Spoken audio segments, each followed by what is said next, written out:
Meus amados, nós vamos abrir a palavra de Deus na segunda carta do apóstolo Paulo aos Coríntios, capítulo 12.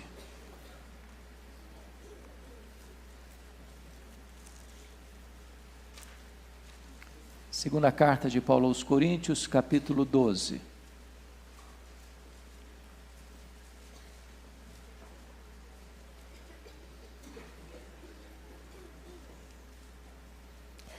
Faremos a leitura dos versos 1 a 10.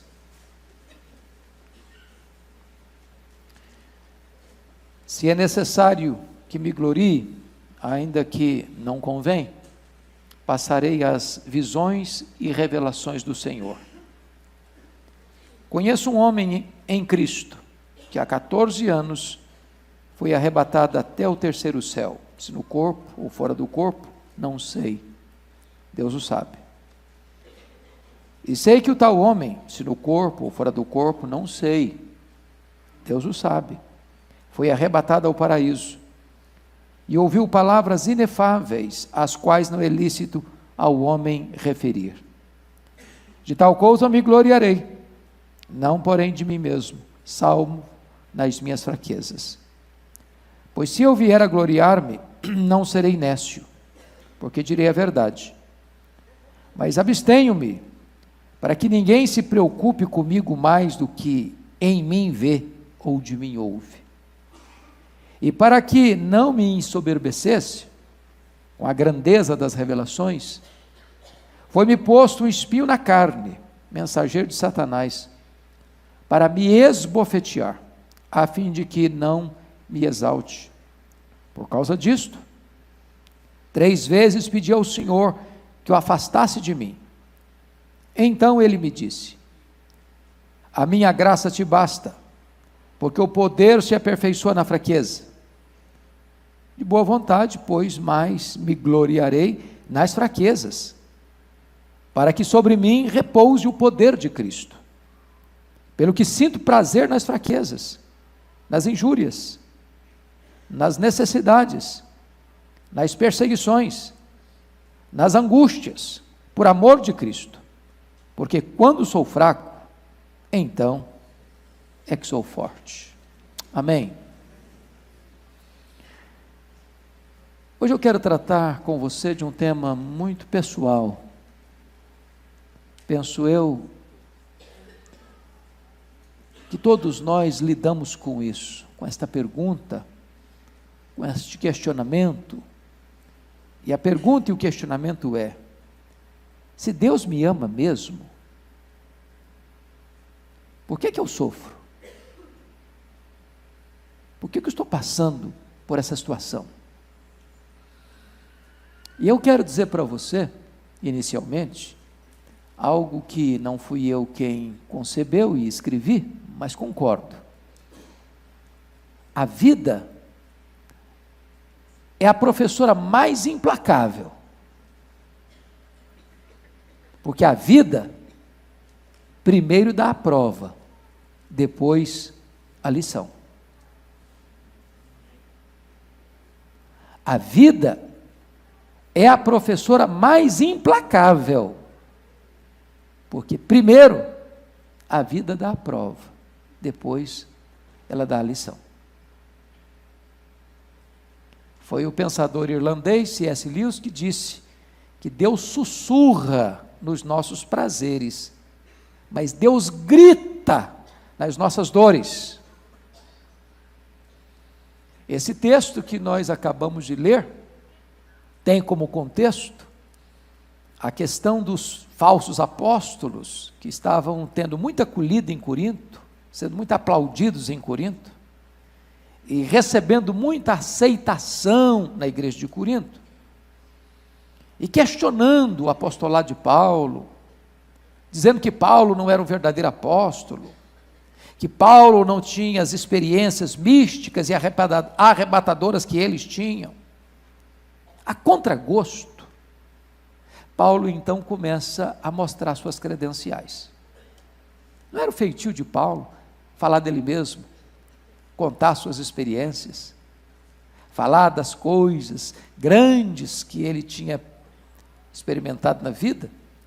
Mas ele começa a contar que um homem, e ele nem diz que é ele, mas o contexto é claro que é ele mesmo, teve uma revelação, e foi arrebatado ao terceiro céu. Chega se no corpo, fora do corpo, eu não sei, Deus sabe. E esse homem que ele mesmo, teve visões tão lindas, e ouviu coisas tão esplêndidas, e tão maravilhosas, que é ilícito ao homem referir.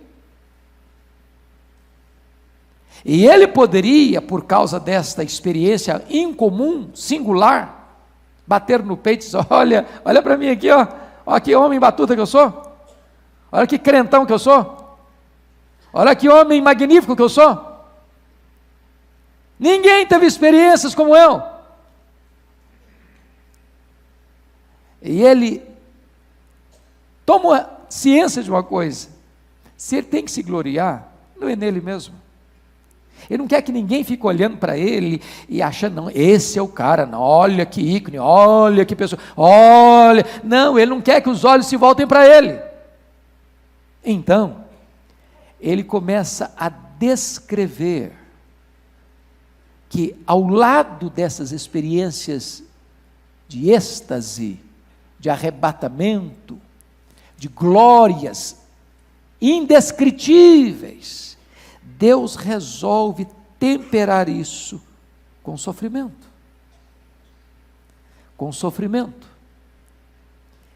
E talvez nenhum homem na história do cristianismo tenha sofrido de maneira tão pontual, tão constante como este homem.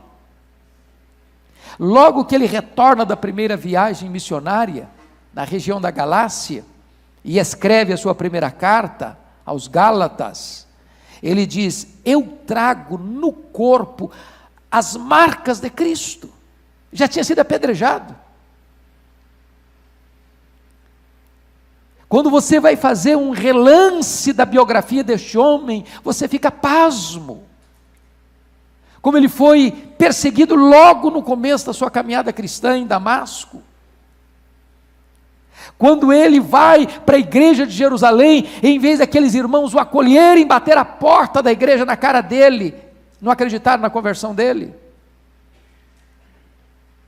Quando ele queria ser pastor em Jerusalém, os irmãos disseram: não, aqui você não vai ser pastor nosso não, eles estão querendo matar você aqui, vai embora. E com relutância ele teve que sair e voltar para a cidade dele, ficar lá 10 anos no esquecimento. Quando Deus o separa para a obra missionária, e ele é dirigido pelo Espírito Santo para a obra missionária, ele é apedrejado na cidade de Listra. Quando ele vai para a segunda viagem missionária, ele é açoitado em Filipos. Quando ele vem para Jerusalém para trazer ofertas, ele é preso e acusado em Jerusalém e Cesareia. Ele que tinha planos de chegar em Roma como um missionário para repartir com a igreja as coisas lindas de Deus, ele chega lá preso e algemado. Quando ele opta para ser julgado em Roma, ele enfrenta um naufrágio, e quando ele desembarca milagrosamente em Malta, ele é picado por uma cobra.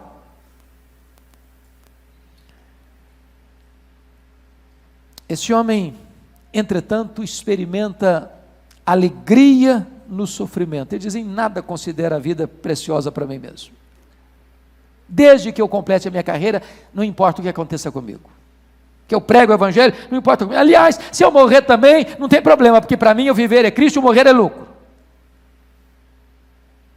Quando ele vai fazer uma avaliação das coisas, ele diz o seguinte, lá em 2 Coríntios 4, 16, 18, as coisas espirituais estão acima das materiais, o futuro é melhor do que o presente, e o eterno é mais importante do que o temporal. No texto lido, ele vai fazer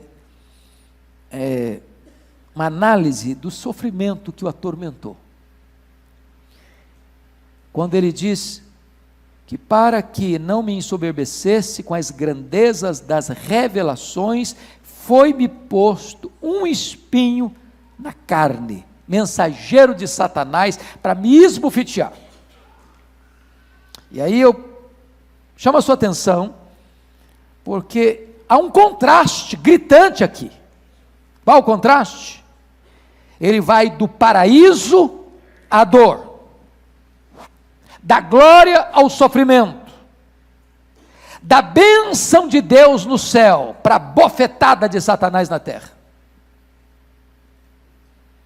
Então, dito isso, irmãos, eu gostaria de partilhar com vocês alguns princípios que Paulo nos ajudará então a lidar com essa questão do sofrimento. Você é um homem de Deus, você é uma mulher de Deus, você é um jovem crente, você é um empresário crente, você é um trabalhador crente, um empregado crente, você é um homem piedoso, mas você está passando luta na sua casa, na sua vida, na sua saúde, você está enfrentando crises diversas ordens, e talvez você esteja com o coração aflito, perturbado, com perguntas, com muitos questionamentos, e esse texto vai nos ajudar a entender algumas coisas. Primeira lição: Deus não desperdiça sofrimento na vida de seus filhos. Essa é uma frase dos puritanos. Deus não desperdiça sofrimento na vida de seus filhos. Se você entende que Deus é soberano, e Ele é, se você entende que não existe acaso, e não existe, se você entende que tudo que acontece debaixo da permissão ou da direção divina, então, se você está sofrendo, o seu sofrimento não está fora do controle de Deus, do conhecimento de Deus, da permissão de Deus, do propósito de Deus. E ele deixa isso claro no verso 7, para que não me ensoberbecesse com a grandeza das revelações, foi-me posto um espinho na carne. É bem verdade que às vezes eu não sei esse propósito, como Jó não ficou sabendo.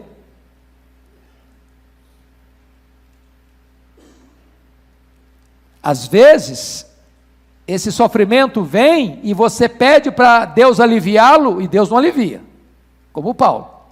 Orei 3 vezes para ser curado, o Senhor resolveu não me curar.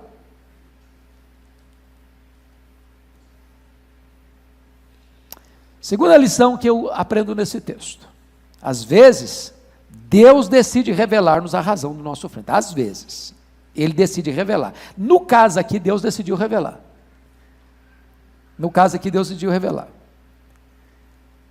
Olha comigo o versículo 7 de novo. E para que não me ensoberbecesse com a grandeza das revelações, foi-me posto um espinho na carne, mensageiro de Satanás, para me esbofetear, a fim de que não me exalte.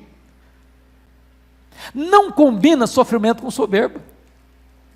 Não combina você estar passando pelo engenho de Deus, pelo moinho de Deus, estar altivo de coração. Não combina.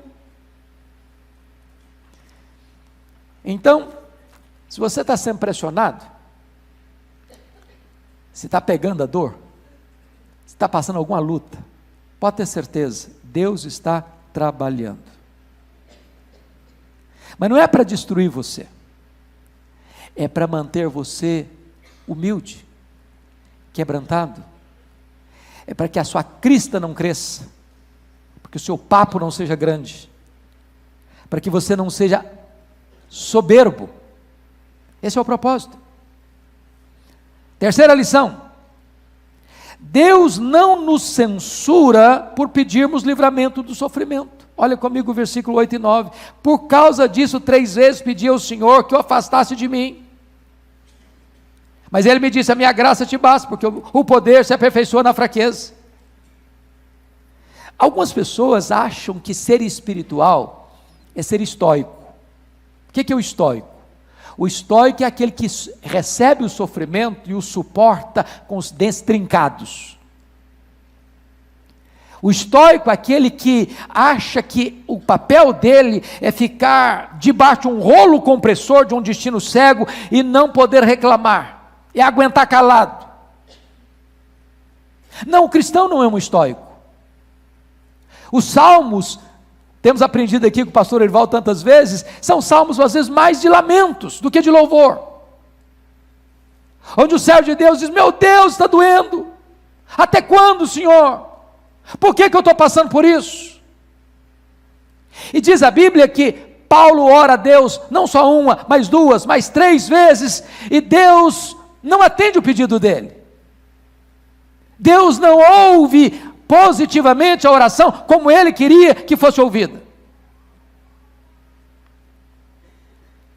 Então, assim como Deus não censurou Jó por perguntar 16 vezes por quê, assim como Deus não censurou Paulo por ter orado 3 vezes, assim como o próprio Filho de Deus no Getsemane pediu remoção da sua dor.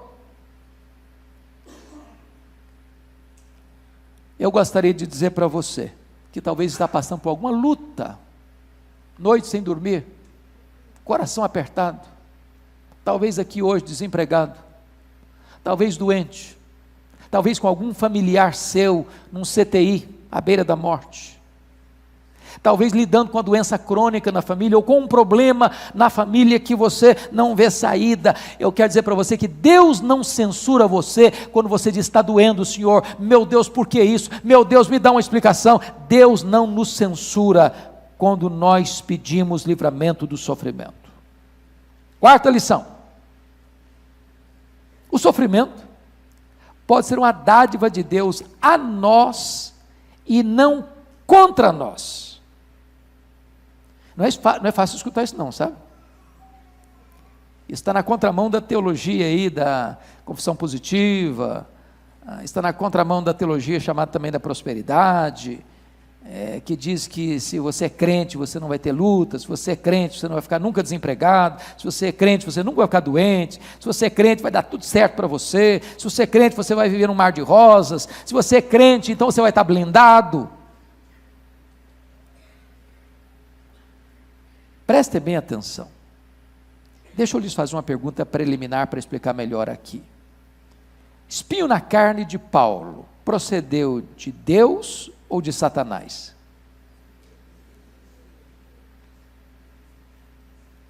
E o texto deixa claro que o espinho na carne procedeu de Deus. Por que você sabe disso? Por causa do propósito. Para que ele não se ensoberbecesse. Se existe alguém que tem todo interesse que você seja soberbo, esse é Satanás. Você é pó, mas ele vai dizer que você é diamante. Você é fraco, mas não, você é forte.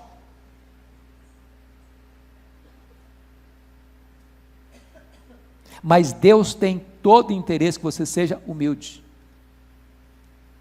Mas como então, se o espinho na carne veio de Deus, como é que Satanás esbofeteava a cara de Paulo com esse sofrimento, com esse espinho na carne? Porque esse é o Satanás. Quando Deus permite uma providência carrancuda na sua vida, e o sofrimento, e a enfermidade, a dor, e o desemprego, e a crise familiar, é uma providência carrancuda, então o diabo vem e bate na sua cara: está vendo aí? Ó? Vê se Deus te ama mesmo. Cadê esse Deus? Onde está o seu Deus? O teu Deus onde está? Eu há muitos anos, lá em 94, pregando no Supremo Concílio em Governador Valadares, eu caminhava pela rua e vi uma pichação no muro. Cadê o prefeito? Eu gostei da frase. E a frase me levou para o Salmo 42. O teu Deus onde está? Porque as pessoas botam você na parede. Você não é crente? Olha aí, o seu vizinho não é crente, está com a vida melhor que a sua. Seu vizinho é ateu, olha, está com saúde, você está doente. Olha, o empresário ali não tema Deus não, está nadando em dinheiro, você está apertado. Você não é crente, seu filho não passou naquele curso que queria, mas o cara lá que não é crente passou. Cadê o seu Deus? Teu Deus onde está? Mas preste bem atenção. Quando Deus permite um sofrimento na sua vida, Deus tem um propósito positivo. Não é contra você que Deus está trabalhando na providência carrancuda, é por você. Porque as lições mais ricas e preciosas da nossa vida espiritual não acontecem nos dias de folga, nos dias de saúde, nos dias de prosperidade, nos dias de festa. As grandes e mais profundas lições da vida você aprende é no vale da dor. É quando você está passando por sofrimento. É exatamente um espinho na carne. Vamos pensar comigo na história lá do Jacó. Você pode abrir sua Bíblia aí comigo no texto de Gênesis 42, 36? Só um minutinho, depois você volta para cá. Gênesis 42, 36. Olha que coisa interessante. Então lhes disse Jacó, seu pai: tendes-me privado de filhos. José já não existe. Simeão não está aqui. Is levar Benjamim. Todas essas coisas me sobrevêm. Ele está lamentando demais. Só perda, só prejuízo, só problema. Na cabeça dele o José está morto. Agora vão levar o Benjamim para o Egito. Ele está se queixando da providência. Está se queixando de Deus.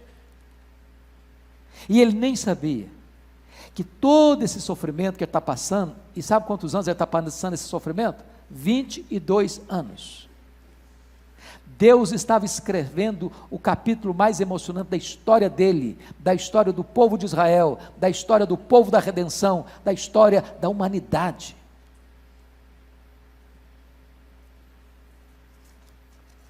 Deixa eu dizer para você, meu amado, Paulo vai entender que esse espinho na carne era uma dádiva, porque através desse incômodo, Deus o protegeu daquilo que ele mais temia, era ser desqualificado para o ministério. Esse é um homem soberbo, Deus o preservou, um homem humilde.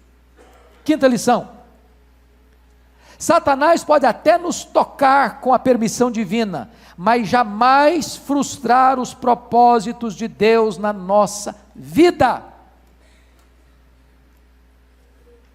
Amado irmão, isso é muito consolador, porque a gente vive também numa cultura evangélica brasileira, onde as pessoas pensam que o diabo tem todo o poder,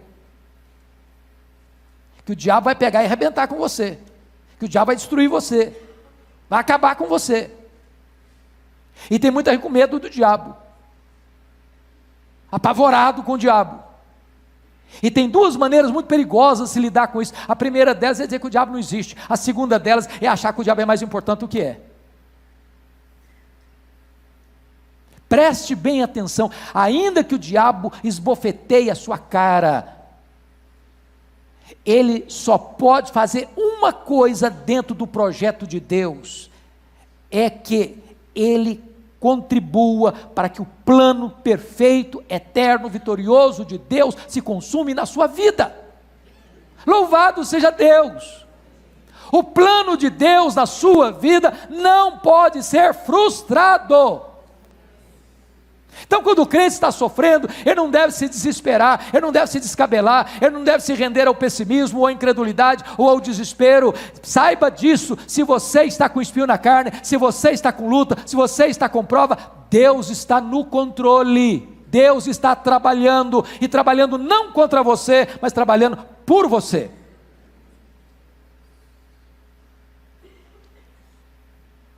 Sexta lição: Deus nos assiste e nos conforta em nosso sofrimento. Olha comigo, versículo 9, por favor, 2 Coríntios 12, 9. Paulo diz assim: então ele me disse, a minha graça te basta, porque o poder se aperfeiçoa na fraqueza. Olha, amados irmãos, que resposta preciosíssima. Deus não responde para ele, Deus não dá a resposta que ele esperava, mas Deus dá a resposta que ele precisava.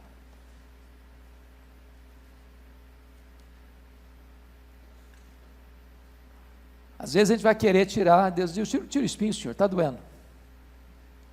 Aí Deus diz, não, meu filho, não vou tirar o espinho, eu vou lhe dar graça. Eu não vou remover, eu vou acrescentar algo que vai lhe fortalecer, que vai lhe capacitar. Sabe por quê, meus irmãos? Um homem quebrantado, uma mulher quebrantada, é muito mais poderosamente usado nas mãos de Deus. Leia a história, estude a Bíblia, e você vai ver algo sublime. Algo sublime é que sempre que Deus usa uma pessoa, via de regra, essa pessoa não vive numa redoma de vidro, nem num parque de diversões, nem num jardim grinaldado de flores, nem em berço de ouro.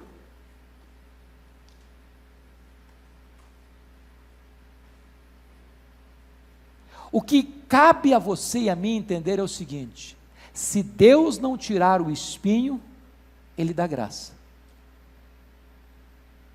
Se Deus não remover o sofrimento no pontual, Ele vai capacitar você. O que cabe a você e a mim entendermos é o seguinte: agora eu sei que Deus tudo pode, que seu plano não pode ser frustrado na minha vida. Foi isso que Paulo entendeu. Aliás, quando ele está tratando do sofrimento, ele diz o seguinte: porque o sofrimento do tempo presente não é nem mesmo para comparar com as glórias por vir a serem reveladas em nós. A nossa breve, momentânea tribulação vai produzir para nós eterno peso de glória, acima de toda comparação. Aliás, eu me glorio nas próprias tribulações, porque a tribulação produz perseverança, a perseverança produz experiência, a experiência produz esperança, e a esperança não se confunde, porque o amor de Deus é derramado no nosso coração. Sétima lição: quando passamos pelo vale do sofrimento, a graça de Deus sempre nos é suficiente.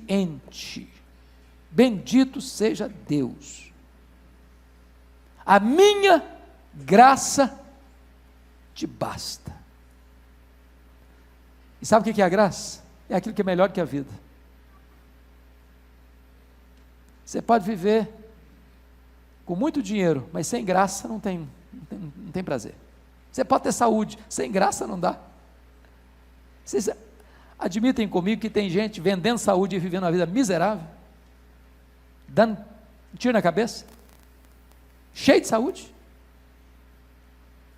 Tem gente aí nadando em dinheiro, pulando do 10º andar de um prédio. Tem gente aí com todos os títulos acadêmicos que você poderia cobiçar na vida, que está vivendo uma vida desgraçadamente prisioneira nas drogas. Tem gente aí que está com tudo que o mundo pode oferecer de prazeres e delícias, e a vida é um vazio existencial insuportável. Mas mesmo que os seus olhos estejam umedecidos de lágrimas, mesmo que o seu corpo esteja sendo surrado pela dor, mesmo que na sua casa haja muitas tempestades abando sobre o seu telhado, muitos ventos batendo na sua parede, muitas enxurradas batendo nos alicerces da sua casa, você vai permanecer de pé, porque você está sobre a rocha e a graça de Deus te basta. A graça de Deus te basta. Essa graça é suficiente. Mais do que suficiente. 8º princípio: nem sempre é propósito de Deus remover o nosso sofrimento. Isso aqui não é fácil nem para você nem para mim, porque também é muito comum a gente pensar o seguinte: se eu estou sofrendo, Deus me ama e Ele vai me tirar do sofrimento. E Ele vai tirar, sim. Você vai ter uma eternidade inteira sem sofrimento. É verdade. É só mais um pouquinho. Mas pense comigo em algumas pessoas da história. Nós presbiterianos gostamos muito do Calvino, não gostamos, Arival? Um homem de Deus, um reformador que foi um exemplo para o mundo.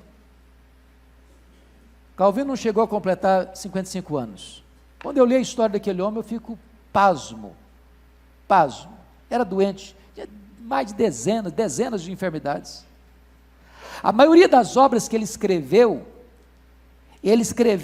no leito da enfermidade, ditando para alguém.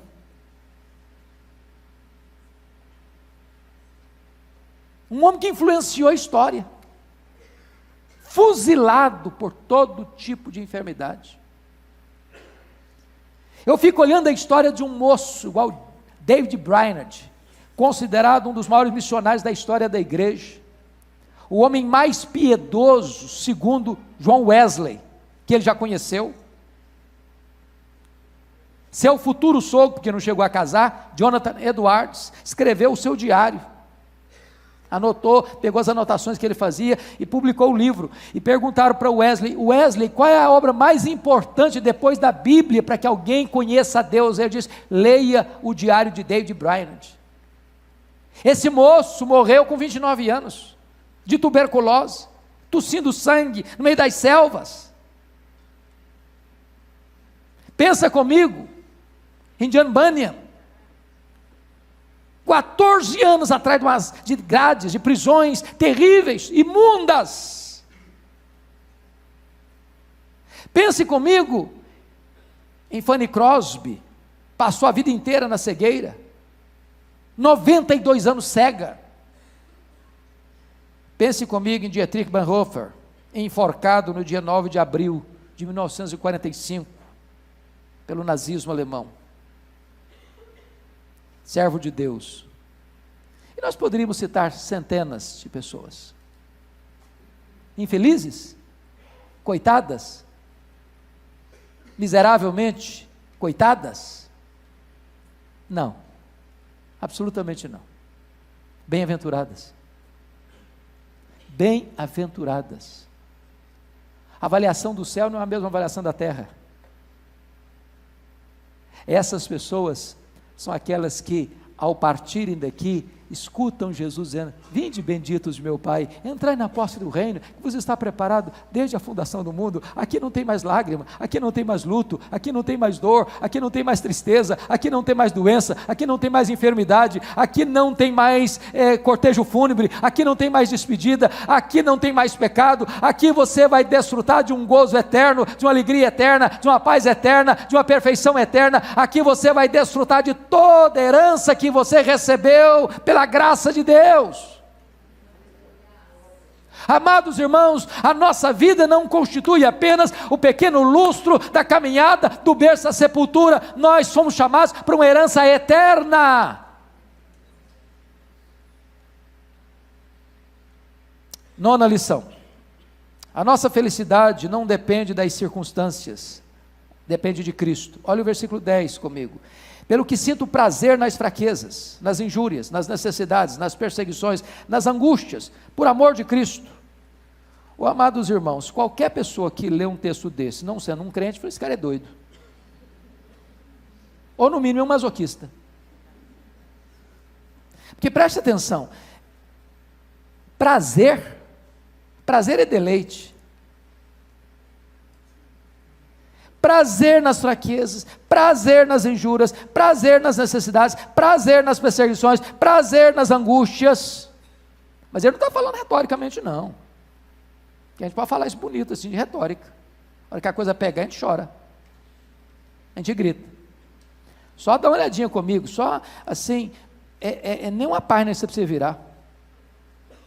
É só na mesma página aí. Capítulo 11. Verso 24, até o verso 28, a igreja pode ler comigo assim, uma voz só, bem bonito, bem claro, bem forte, capítulo 11, 24 a 28, vamos juntos? O que João passou? Vamos lá? 5 vezes recebi dos judeus uma quarentena de açoites, menos para um pouquinho só, quantos açoites que recebeu mesmo? Soma tudo aí. Quanto deu? Quem é bom de matemática? 195 açoites. Se esse cara passou 195, não era açoitinho assim, mole não. Pensa num cara cheio de cicatrizes. Vamos prosseguir a leitura. Verso 25. Fui 3 vezes fustigados com varas, uma vez apedrejado, em naufrágio 3 vezes, uma noite e um dia passei na voragem do mar, em jornadas muitas vezes, em perigo de rios, em perigos de salteadores, em perigos entre patrícios, em perigos entre gentios, em perigos na cidade, em perigos no deserto, em perigos no mar, em perigos em fatos de irmãos, em trabalhos e fadigas, em vigílias muitas vezes, em fome e sede, em jejuns muitas vezes, em frio e nudez, além das coisas exteriores, o que pesa sobre mim diariamente É a preocupação com todas as igrejas. Eu gosto muito dos louros de Paulo, mas das cicatrizes não. Paulo não é Paulo sem essas cicatrizes. Você ainda está achando que é demais em você?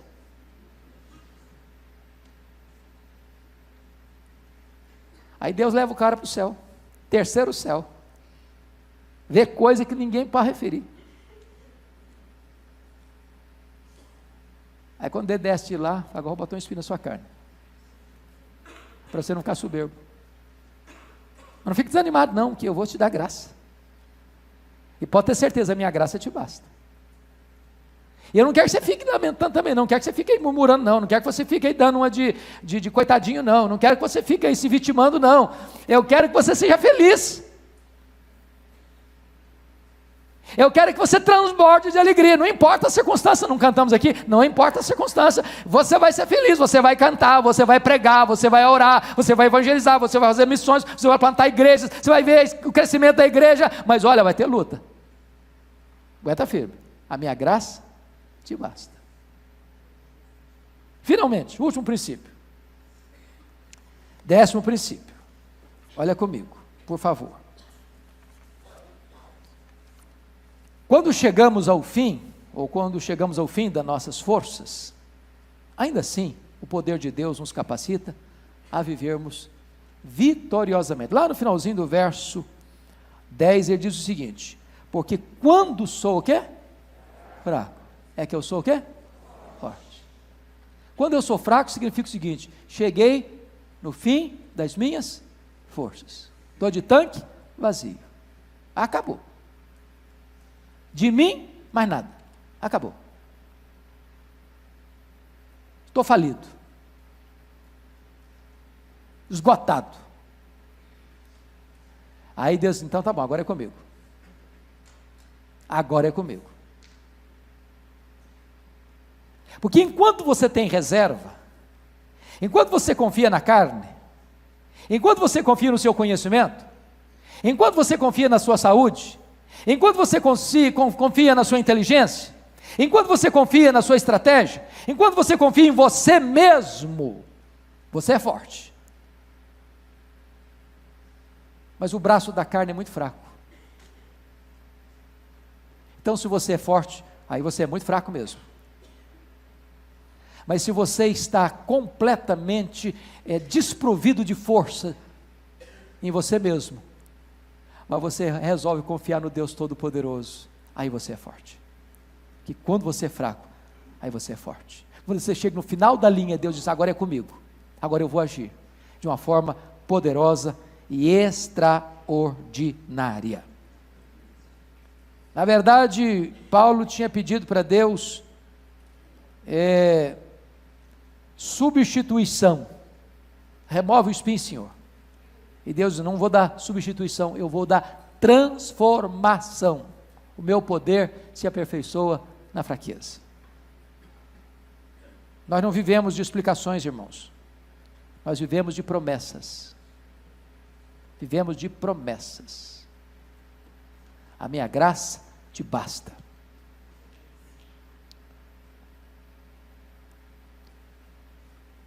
Eu queria terminar aquela velha, surrada ilustração, pegadas na areia. Lembra dela? Você caminhando, Jesus do seu lado, feliz da vida, batendo papo. Daqui a pouco, a coisa pega para o seu lado, você olha, cadê Jesus? Você não está vendo mais. Você olha para trás, só vê uma pegada. Jesus me abandonou. Estou sozinho. Não, filho, te abandonei não. Essa pegada que você está vendo aí não é sua não, é minha. É minha. Eu peguei você no colo. Eu que estou levando você. Eu que estou levando você. Você está passando por luta? Por prova? Saiba de uma coisa, Deus está com você. Você tem tido vitórias maravilhosas, saiba que as lutas vêm, para você não ficar soberbo. Você está de tanque vazio? Então está na hora de Deus dizer o seguinte: então agora você é forte, Agora você é forte. Que quando você é fraco, você é forte. Porque o poder se aperfeiçoa na fraqueza. Que Deus nos ajude. Que Deus nos anime. Que Deus nos console. Que Deus capacite a esta igreja, não importa as lutas que chegarem, a sermos vasos nas mãos de Deus, para levarmos esta esperança do Evangelho para essa cidade, para essa nação e para o mundo afora. Vamos orar juntos? Você poderia ficar em pé, por favor?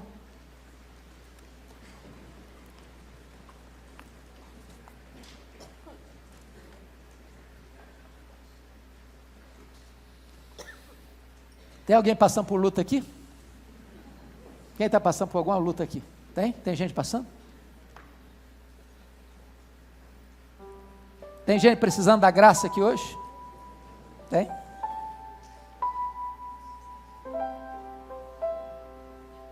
Tem gente que tem consciência de que é fraco, muito fraco. Tem gente consciente disso?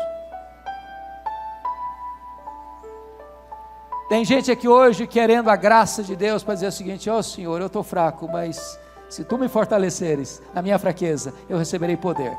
Quem quer isso hoje? Aleluia, louvado seja o Senhor. Deus, aqui está a Tua igreja, Teu povo, a quem Tu amas.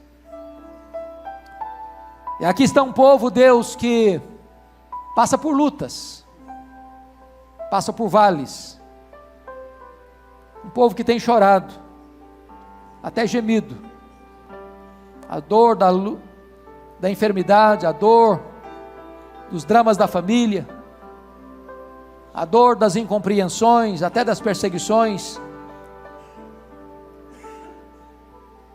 Mas nós estamos aqui, Deus, para dizer que o nosso tanque está vazio, que nós não temos forças em nós mesmos, porque Tu conheces a nossa estrutura, Tu sabes que somos pó. Mas estamos aqui aos Teus pés, desejosos de sermos revestidos com o Teu poder. Senhor, a Tua graça é melhor do que a vida. Pode nos faltar qualquer outra coisa, não nos falte a Tua graça, Senhor. Não nos falte a Tua graça. Porque se a Tua graça estiver conosco, então o poder se aperfeiçoará na fraqueza. Então nós vamos indo de força em força. Então sentiremos a Tua mão nos pegando e nos conduzindo com o Teu conselho, e depois nos recebendo na glória.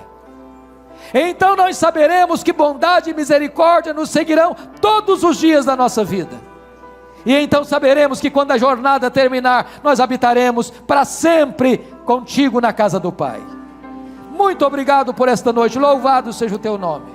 Abençoa o Teu povo, em nome de Jesus, amém.